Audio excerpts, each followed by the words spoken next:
Welcome to our channel, Sage Seeking Sisters.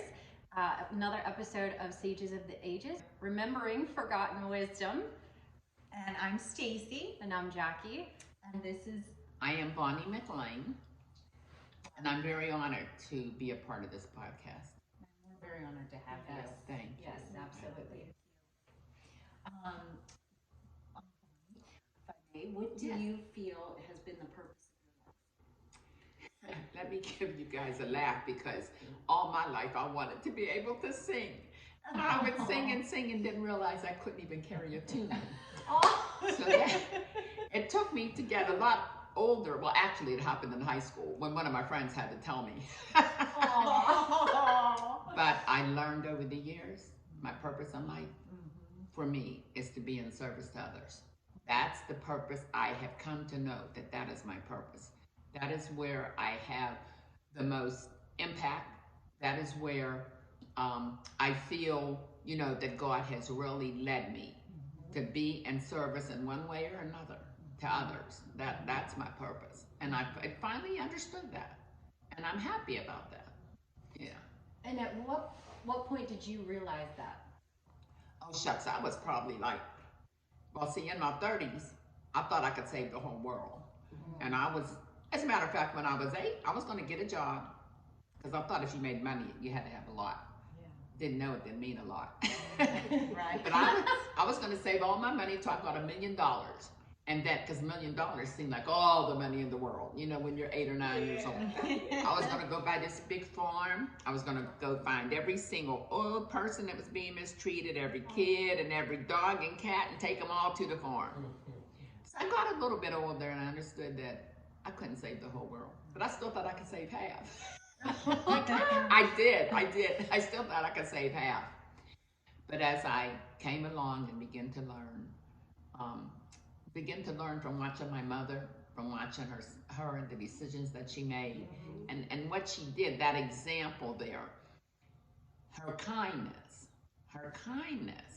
was the paramount thing in her life. She cleaned offices raising us by herself all those years.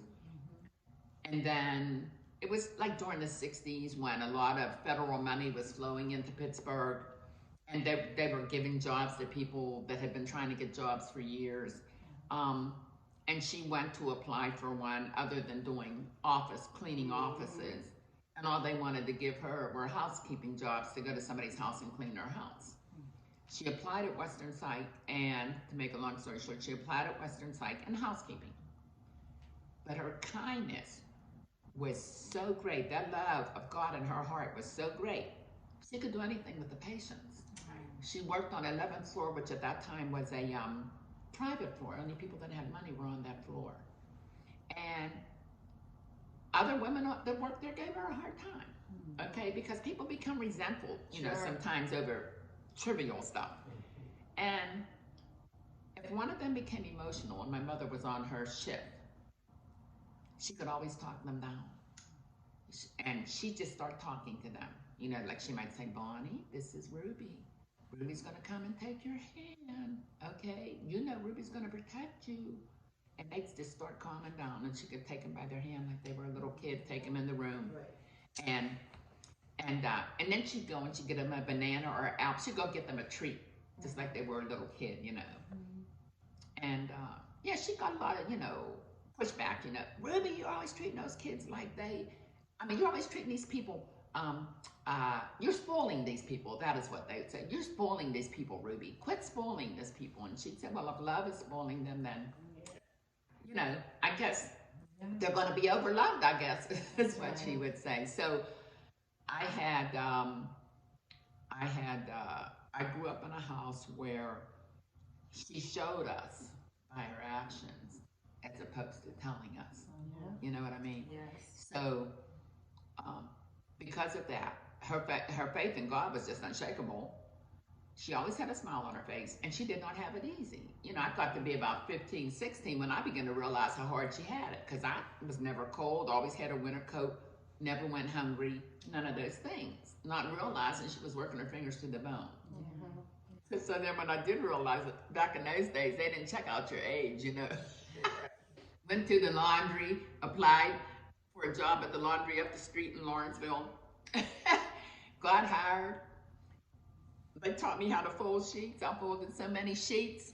I went home and dreamed it. My sister told me one morning, she said, "What are you doing? You're laying in the bed doing this." Oh. I was folding sheets in my dreams. My mother was so mad when she found out. She said, I really don't need you to do that. I said, "I know you don't." I said, "But, you know," I had saved enough money to pay for everything for school the next year before she found out and made me stop. But I'm fortunate for that. Yeah. Oh. I'm grateful. Yeah.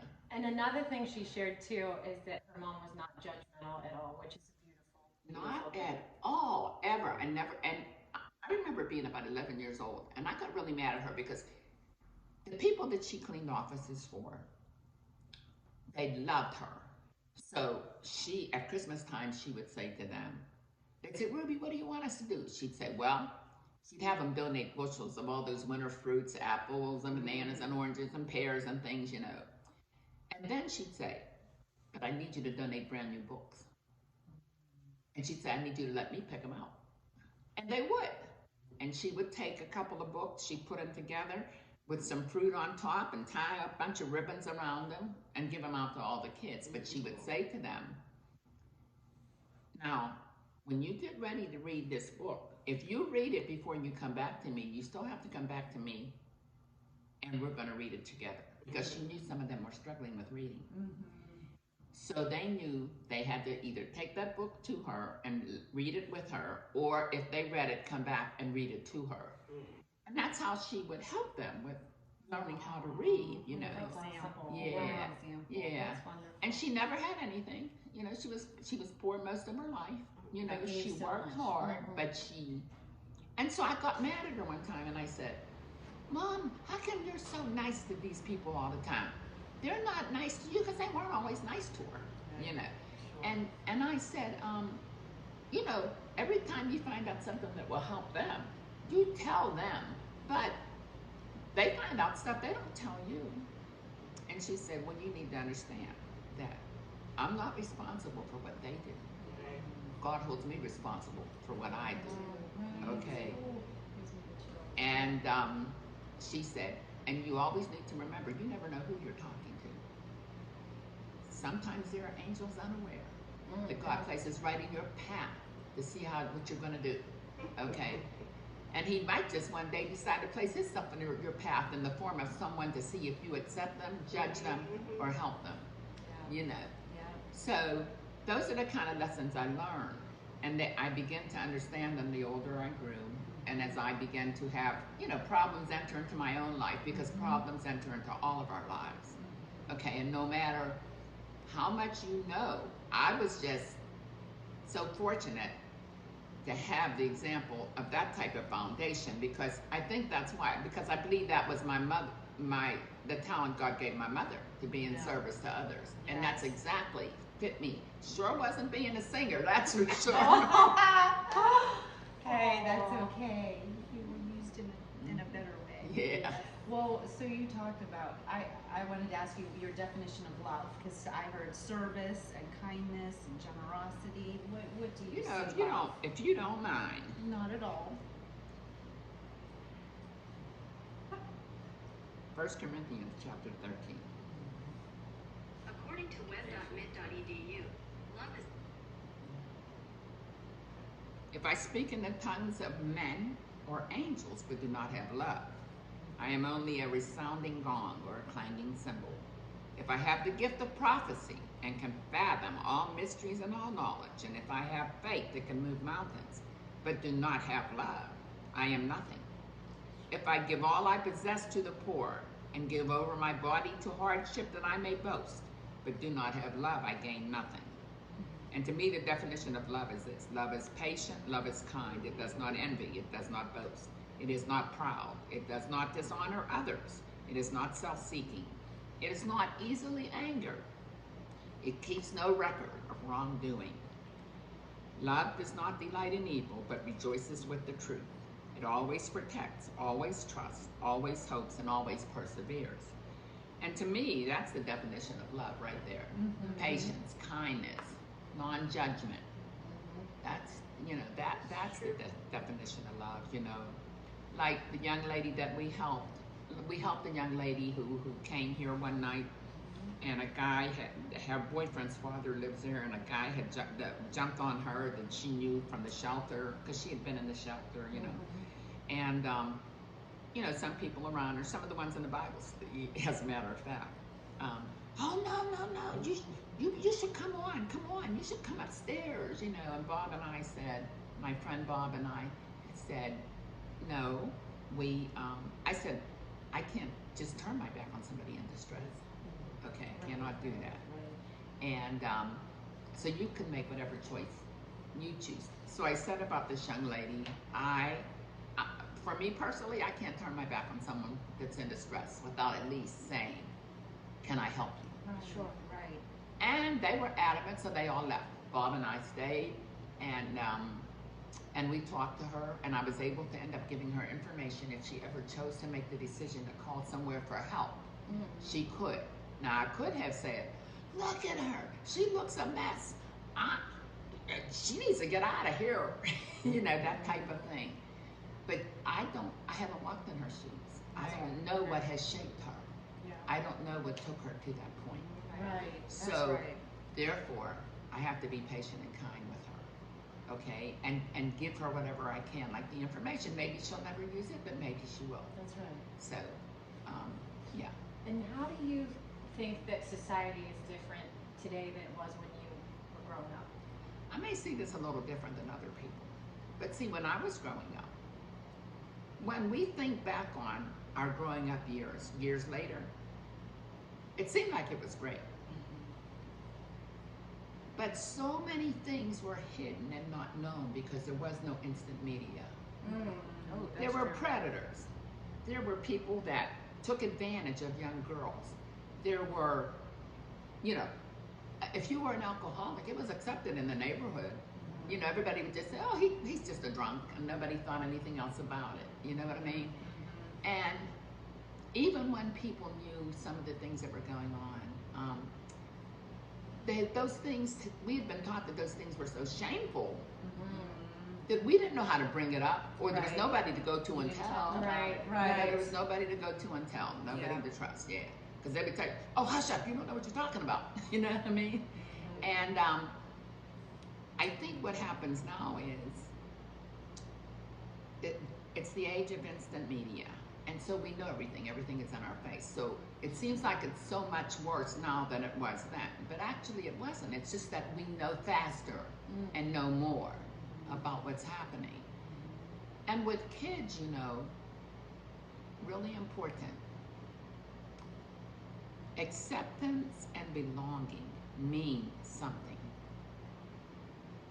Kids have a thirst to belong, okay? A thirst to be accepted. And sometimes when they don't know how to stay within the rules because they haven't been around examples that teach them how to stay within the rules, they step outside of the rules because that's all they know, okay? And it's so important to them to be accepted. And sometimes they get with the wrong people, they get caught up. And when they realize that's not what they want, they don't have anybody they can trust enough to go and feel safe. Right. Okay, like gangs. You get caught up, next thing you know, it's really a gang. Right. Okay? You didn't realize that and you don't want that. So, but who do you go to? Who can you trust that's going to keep you alive? Because the gang will come after you. They will, as they do now, as we know from news and everything else. They're afraid to trust. They're afraid to come to somebody and say, hey, I got caught up in this, and man, this is not what I want, but I don't know what to do. I don't know what to do. And we have to understand that we have to build up trust with our children so that they know they can come. Whatever it is, they're going to help us. We have to help change the laws. In the state of Pennsylvania, there's just so much involved in it. In the state of Pennsylvania, even if you agree to testify against someone, the only protection you have is during the trial. They'll protect you. Before the trial and after the trial, you're on your own. So who's going to go tell Nobody's Right. gonna go tell. That's right. So we have to make sure that we share with our children. When I say our children, that means all children.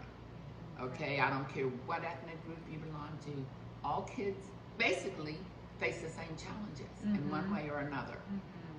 We have to keep on working to gain their trust so they can't say, I'm scared. I'm scared. I don't want this, but I don't know what to do. Right. And we have to be ready to help them find out what to do. So, I'm sorry. No, thank No, you. yeah, This no. is so important. Yes. Yeah, So it is. shedding so much helpful. light. Yeah. Yeah. And I know personally some of the hardships and challenges and grief that you've endured. What has been the biggest things for you to have overcome in your life? Two things. The first thing was we were in a fire in 1965. It happened on a Good Friday. The same day, as a matter of fact, that Martin Luther King was killed. For those of you who know who Martin Luther King Jr. is, Reverend Martin Luther King Jr. And that was the hardest for me to overcome. But I overcame it not because of the prayers that I was praying, because I didn't feel like doing none of that. I didn't want to hear none of that. I didn't want to hear you telling me, God knows what he's doing. Everything's going to be okay. I didn't want to hear that. And I wouldn't hear it. Well, people prayed for me. My mother, my family, my friends, they kept on praying for me, which is how I know that other people praying for you. God, that, as I was saying, it's very important that our children are able to trust, because there's so much fear out there. And they have such a deep need of acceptance and belonging. And we have to help them find that. Everybody doesn't come from the same place, neither do these kids. I grew up in a household that was one way, as you heard me say earlier. Everybody wasn't as fortunate as I was. So we have to be non-judgmental. We must be accepting and have them know they have a place to go and trust. When things happen that they don't want to be a part of, sometimes they have nobody to tell it to, they're afraid. So we have to be patient and kind and listen to them, talk with them, not at them. Right. Yes, Right. you know. And You were mentioning about Matt. yeah, my nephew Matthew, God put a light in Matthew. Matthew had a light that people loved him. The lady at the Citizens Bank down the street who opened his bank account when I took him down there last year, after he died, I went in there to close out his account. And she saw me and burst into tears. And she said, I loved him. I never knew another kid like him. He'd bring his friends in here and he'd show them how to open an account. And they wouldn't have money, and he'd give them $20 to start their account, and he would explain to them. And that was Matt. Matt had a light that shone so bright. He loved people. He was kind. He would help you. You know, he would do all of those things. So the people that did this, what they don't understand is that type of light is never extinguished, because that type of light comes from God. Yeah. And it is never extinguished. It has an impact and will continue to have an impact. So if you just let your light, sometimes people don't know what we mean by when we say let your light shine. Sometimes they don't understand it, so it's up to us to make sure that they understand what we're telling them, so that they know what it means to be a light, to be an example, to let people see God in you. Because if you do that, that example is what will change a person's mind, what they see you do and the result of what you do. The way that you live your life and the results of the way that you live your life. How God, you might have gone down and how God picked you up. But people don't know that. So we have to share those things with them. We have to be patient and make sure they understand. You know, you have to meet people sometimes where they are. Sometimes you gotta feed them literally, so that they feel full enough and warm enough and comfortable enough so that you can feed them spiritually. Yes. But by feeding them literally, you're actually feeding them spiritually too, because you're helping them get to that point. Right. You know what I mean? So, yeah. Aw, yes. Thank you. Yes. Thank you so much. You are so welcome. I just want to read one other thing Please, quickly. sure. Please do. Because I want to say to everyone, and any of you out there that are listening, whether you've ever set foot in a church or not, if you don't know one single scripture in the Bible, listen. Let me find this real quick. This is how the voice of God works. I don't care what you've done in your life. I don't care what mistakes you've made. I don't care what things you think you've done that are so horrible. The voice of God will speak to you if you want it.